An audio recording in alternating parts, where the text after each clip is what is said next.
দখলদার ইসরায়েলি বাহিনী এবং ফিলিস্তিন পুরোদমে যুদ্ধ চলছে, যার জেরে পৃথিবী এখন তৃতীয় বিশ্বযুদ্ধের দ্বারপ্রান্তে। জানিয়ে দেব হাতে থাকা সর্বশেষ আপডেট আন্তর্জাতিক সংবাদ। প্রথমেই সংবাদ শিরোনাম। হামাসের সঙ্গে সংঘর্ষ, হতাহত অনেক ইসরায়েলি সেনা।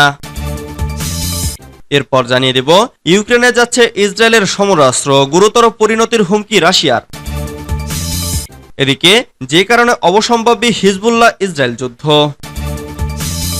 এরপর জানিয়ে দিব ঘাঁটিতে হামলা চালিয়ে ইউক্রেনের 5টি যুদ্ধ বিমান ধ্বংস করল রাশিয়া। আরো জানিয়ে দিব আফগানিস্তানে হামলা চলবে বলেছেন পাকিস্তানের প্রতিরক্ষা মন্ত্রী। সর্বশেষ জানিয়ে দিব যুক্তরাষ্ট্র, ইসরায়েল ও যুক্তরাজ্যের 4 জাহাজে একদিনে হামলা হুথিদের। এতক্ষণ শুনছিলেন সংবাদ শিরোনাম, এবারে বিস্তারিত। তবে অনুরোধ থাকবে ভিডিওটিতে একটি লাইক করবেন এবং কমেন্ট করে জানিয়ে দিবেন কোন জেলা থেকে আপনি আমাদের এই ভিডিওটি দেখছেন।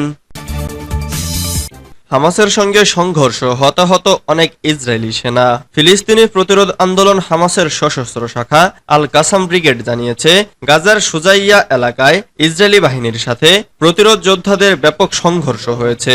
এতে অনেক ইসরায়েলি সেনা হতাহত হয়েছে। মঙ্গলবার 2 জুলাই কাতার ভিত্তিক আন্তর্জাতিক সংবাদ মাধ্যম আল জাজিরার এক প্রতিবেদনে এই তথ্য জানানো হয়েছে।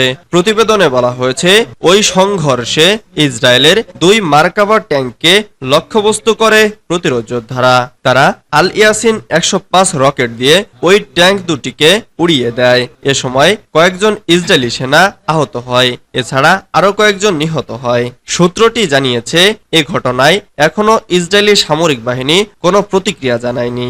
এদিকে গাজার স্বাস্থ্য মন্ত্রণালয় সোমবারে জানিয়েছে, গত 7 অক্টোবর গাজা যুদ্ধ শুরু হওয়ার পর থেকে অন্তত 37,900 ফিলিস্তিনি নিহত হয়। এছাড়া আরো 87,060 জন আহত হয়েছে।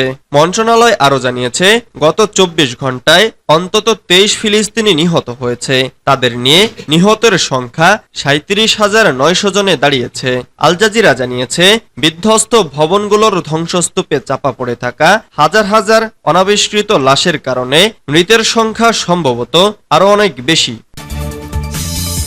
ইউক্রেনে যাচ্ছে ইসরায়েলের সমরাস্ত্র, গুরুতর পরিণতির হুমকি রাশিয়ার। ইউক্রেনকে ক্ষেপণাস্ত্র প্রতিরক্ষা সিস্টেম প্রদান নিয়ে ইসরায়েলকে হুমকি দিয়েছে রাশিয়া। জাতিসংঘে নিযুক্ত রাশিয়ার দূত ভাসিলি নেভেনজিয়া বলেছেন, ইসরায়েল যদি সত্যি ইউক্রেনকে এই সমরাস্ত্র প্রদান করে তাহলে গুরুতর পরিণতি ভোগ করতে হবে বিশ্বের একমাত্র এই ইহুদি রাষ্ট্রকে। 30 বছরেরও বেশি সময় আগে যুক্তরাষ্ট্রের কাছে 8টি প্যাট্রিয়ট ক্ষেপণাস্ত্র প্রতিরক্ষা সিস্টেম কিনেছিল ইসরায়েল। এই সিস্টেমগুলোর সবই M901 PSE-2 ব্যাটারি মডেলের। গত এপ্রিল মাসে ইসরায়েলের প্রতিরক্ষা মন্ত্রণালয় ঘোষণা দেয় যে পুরনো হয়ে যাওয়ায় এই সমরাস্ত্রগুলো আর ব্যবহার করবে না দেশটির সেনাবাহিনী। এগুলোর স্থানে আনা হবে নতুন আধুনিক ক্ষেপণাস্ত্র প্রতিরক্ষা ব্যবস্থা। প্রতিরক্ষা মন্ত্রণালয়ের ঘোষণার পর এই প্যাট্রিয়ট ক্ষেপণাস্ত্র প্রতিরক্ষা সিস্টেমগুলো ইউক্রেনের প্রতিরক্ষা বাহিনীকে প্রদানের জন্য অনুরোধ জানায় কিয়েভ। এই ইস্যুতে যুক্তরাষ্ট্র, ইসরায়েল ও ইউক্রেনের মধ্যে সাম্প্রতিক কয়েক দফা আলোচনা হয়েছে। যে কারণে অবসম্ভাবী হিজবুল্লাহ ইসরায়েল যুদ্ধ। মধ্যপ্রাচ্যের আকাশ বাতাসে এখন বারুদের গন্ধ। বেলফোর ঘোষণার মাধ্যমে ধুরন্ধর ব্রিটিশরা যে কঠিন বৈরিতার জন্ম দিয়েছিল তা আধুনিক সময়ে এসেও সমাধান করা সম্ভব হয়নি। সেই ঘোষণার 67 শব্দের একটি নথি ইসরায়েল রাষ্ট্র প্রতিষ্ঠার পথ পরিষ্কার করে এবং মধ্যপ্রাচ্যের ইতিহাসকে চিরতরে বদলে দেয়। সেই থেকে চলছে মধ্যপ্রাচ্য, যুদ্ধহীন কাটাতে পারেনি একটি দিনও। সময়ের ধারাবাহিকতায় পশ্চিমা দোসরদের দুধে ভাতে ইসরায়েল যতই বেশি শক্তিশালী হয়ে উঠেছে ততই বেশি আগ্রাসী হয়ে উঠেছে। ইচ্ছে ও খেয়াল খুশি মতো হত্যা করেছে ফিলিস্তিনি মধ্যপ্রাচ্যের মুসলিমদের। ইসরায়েলের সামরিক আগ্রাসনে গাজা উপত্যকা এখন এক মৃত্যুপুরী আর ধ্বংসস্তূপ। ফিলিস্তিনিদের মুক্তিকামী সংগঠন হামাসের টিকি ছিঁড়তে না পারলেও শকুনদের নজর পড়েছে লেবাননের ওপর। কারণ লেবাননের সশস্ত্র গোষ্ঠী হিজবুল্লাহর অসীম সাহসী প্রতিরোধে ইসরায়েলের জীবন যায়। হামাস আর ফিলিস্তিনিদের উপর হামলার প্রতিশোধে শুরু থেকেই ইসরায়েলের উত্তরে ঘুম হারাম করে দিয়েছে হিজবুল্লাহ। তাই দোসরদের দানে খয়রাতে অর্জিত সমর শক্তি দিয়ে হিজবুল্লাহকে ধুলোয় মিশিয়ে দেওয়ার স্বপ্নে বিভোর মধ্যপ্রাচ্যের কসাই হিসেবে খ্যাত ইসরায়েলের প্রধানমন্ত্রী বেনিয়ামিন নেতানিয়াহু। ঘাঁটিতে হামলা চালিয়ে ইউক্রেনের 5টি যুদ্ধবিমান ধ্বংস করল রাশিয়া। সাম্প্রতিক সময়ে ইউক্রেনের বিরুদ্ধে হামলা বেশ জোরদার করেছে রাশিয়া। এরই অংশ হিসেবে সর্বশেষ হামলায় ইউক্রেনের 5টি যুদ্ধবিমান ধ্বংস করেছে রুশ সামরিক বাহিনী। ধ্বংস করা এসব যুদ্ধবিমানের সবই Su-27 মডেলের। এছাড়া এই হামলায় ক্ষতিগ্রস্ত হয়েছে আরও 2টি যুদ্ধবিমান। মঙ্গলবার 2 জুলাই এক প্রতিবেদনে এই তথ্য জানিয়েছে বার্তা সংস্থা রয়টার্স। প্রতিবেদনে বলা হয়েছে, রাশিয়ার সামরিক বাহিনী ইউক্রেনের 5টি Su-27 যুদ্ধবিমান ধ্বংস করেছে বলে রাশিয়ার প্রতিরক্ষা মন্ত্রণালয় মঙ্গলবার জানিয়েছে। এছাড়া ইস্কান্দার এম ক্ষেপণাস্ত্র ব্যবহার করে ইউক্রেনের পোলতাভা অঞ্চলের মাইরোরোড এয়ারফিল্ডে চালানো এই হামলায় আরও 2টি যুদ্ধবিমান ক্ষতিগ্রস্ত হয়েছে। রাশিয়ার প্রতিরক্ষা মন্ত্রণালয় হামলার যে ফুটেজ প্রকাশ করেছে সেটিতে একটি বিমান ঘাঁটি থেকে ধোঁয়া ও আগুনের শিখা উঠতে দেখা যাচ্ছে।